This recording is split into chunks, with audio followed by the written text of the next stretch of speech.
Hey guys, I'm Dr. Gore, aka Will London from the Beasts of Nod, and today I'm going to be trying out the ōPik guitar pickup.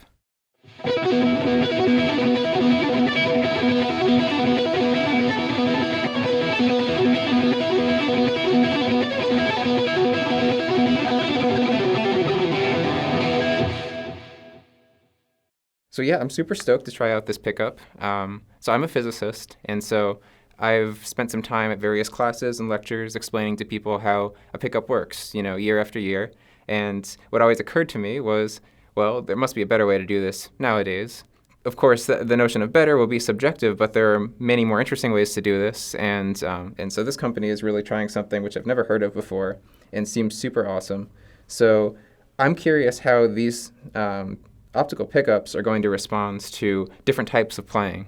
So the different things I have in mind that I want to try are sort of, playing out a chord and hearing how the different tones maintain their definition.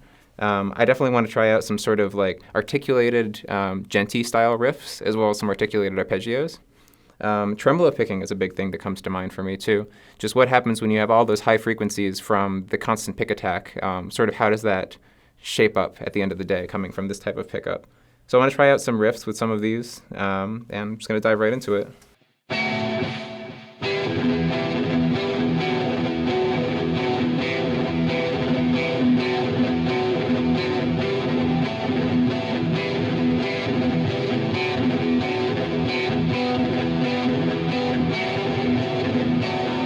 So much definition right away. I'm actually really surprised. I've just the only difference between my normal sort of signal chain and what I have going on right now is because there is so much more low-end response from this pickup, you have much more to work with. You don't have to deal with the fact that certain frequencies aren't going to really make it through because of the nature of how a magnetic pickup works. And so I have just a simple high-pass filter that cuts out the lowest end, and I can totally dial that back in to get more bass response or sort of more like a standard pickup response, which is kind of what I have going on right now. So I'm really happy with the articulation that I'm hearing.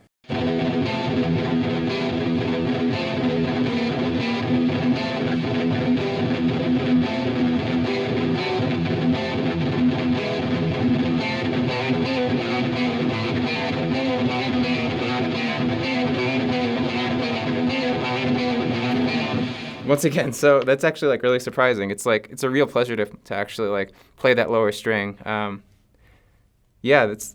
I was my biggest concern was that I was going to hear maybe a little bit of mud with that kind of riff. Usually I even have maybe a bit of a mute going on if I want that riff to sound punchy. This is already sounding great, so that's awesome. I just love this. I love I'm just used to working with signals in the laboratory. And so the idea that the first thing I do is a filter that just lets me control what I'm going to work with for the rest of my signal chain, that's awesome. You just don't have that, the guitar pickup and the cable and the input stage of your amp are your filter, and you're just stuck with that usually. This is just such a cool, approach.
Yeah, so I think it's already passed the chug test for sure. It just it feels very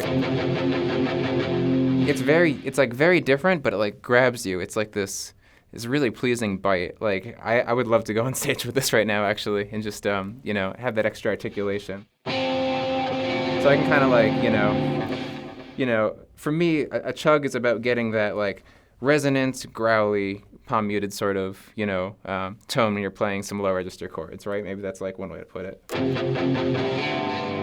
So let me kind of play around a little bit here.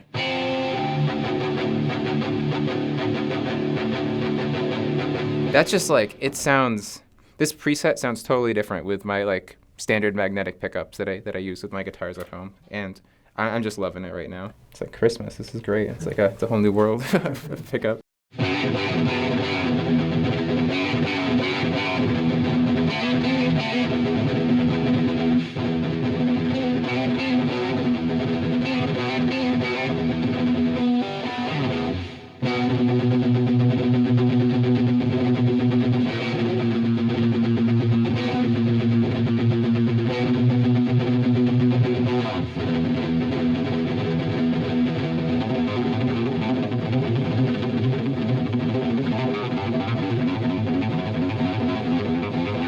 Just playing around. Okay, cool.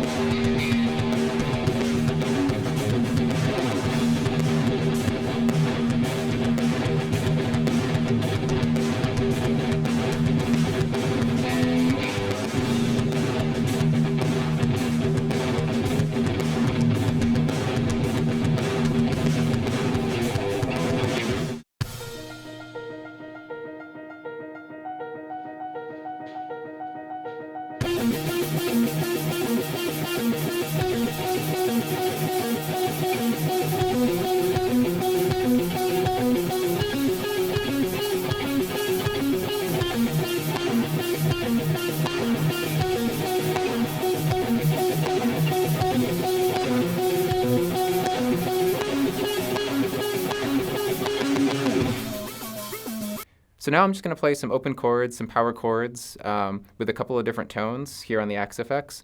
And I'm going to vary some filter corners and things like that. We can kind of get a sense of how everything sounds. So this is with no filter on the input and a pretty complex and high gain amp modeling patch on the Axe FX. So there is a lot more low-end response from this ōPik is what I'm feeling compared to a magnetic pickup. If I want to use a very high-gain patch to get sort of a typical metal tone, I'm actually going to take away some of those low frequencies. If you think about the physics of the amplifier, those low frequencies are going to saturate the different stages of the amp and not let all the high frequencies you want through. So for this particular type of tone, I'm going to take away some of those lows, but we're going to bring them back in a minute. So now this is the high-pass filter with a corner at about 280 hertz.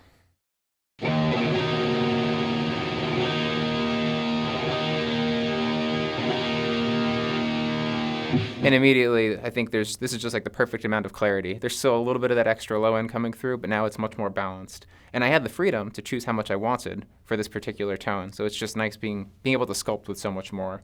I'll play a couple of different chords. Ooh.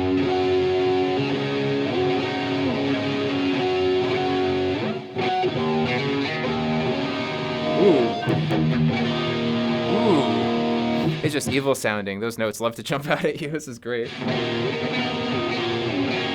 Ooh. Yes. Awesome.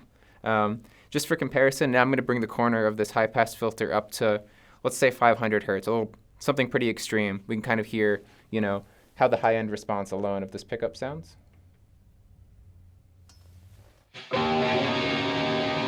Doesn't even sound bad. It sounds awesome.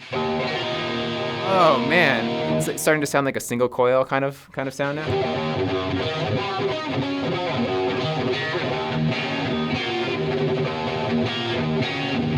I should have done this initially. This is fun. This is sounding like like an awesome single coil, but like modern single coil sound. Awesome.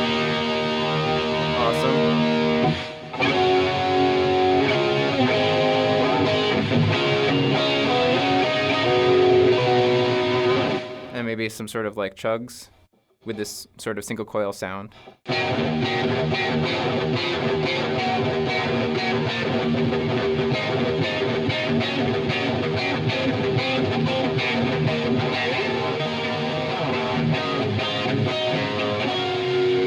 Woo!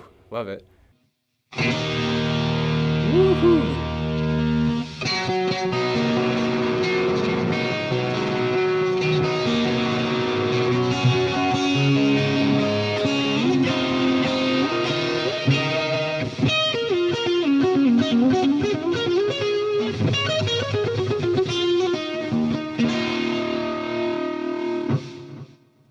Cool. So now instead of kind of a high gain patch, I've dialed in sort of a low to mid gain patch. It's a plexi sort of model here on the XFX.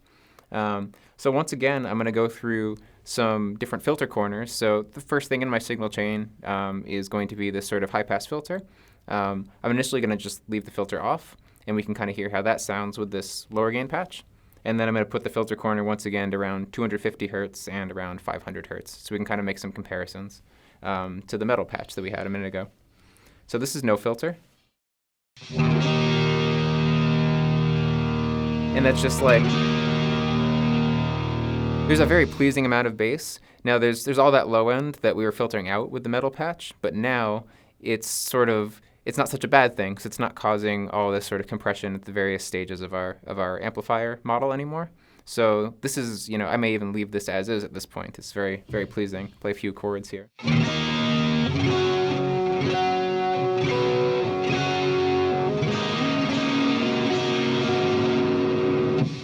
But just for comparison, now let's move into trying out with a little bit of a high-pass filter. Sweet. So now we have a high-pass filter. It's a second-order filter for the nerds at home with a corner frequency of 250 hertz.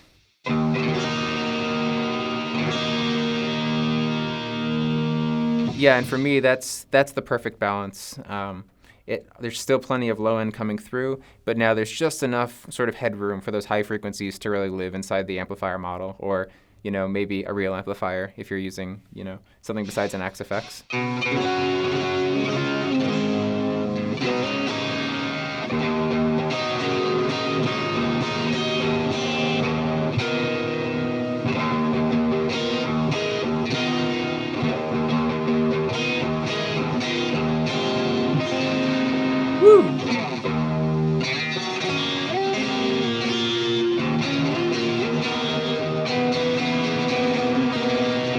Kind of playing around there. Yeah, this is great. And now finally, let's move that filter corner up to 500 hertz to compare to the metal tone we were just working with a minute ago. Last time we got kind of a single coil sound, so let's kind of see how that compares with this lower gain tone.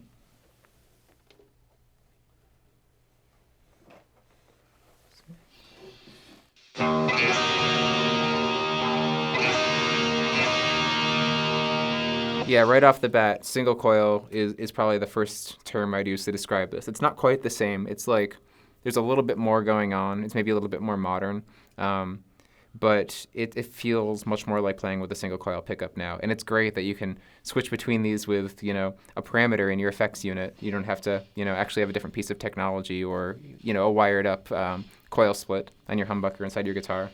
Oh, it's perfect.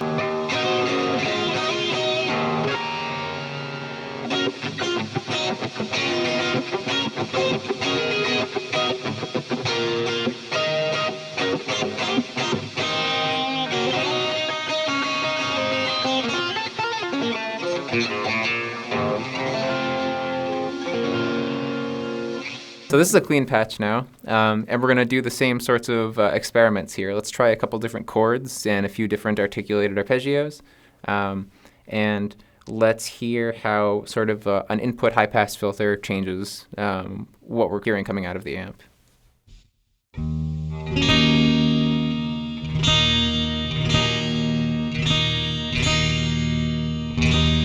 Whew. That low end response is massive. That's exactly what you want for this sort of thing. This is great. Whew.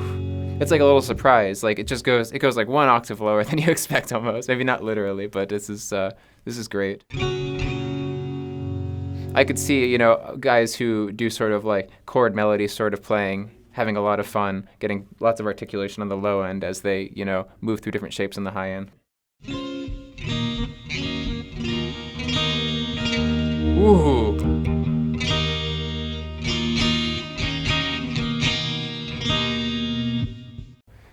So many new tools in the toolbox. I'm really curious what people are going to come up with once this is on the market.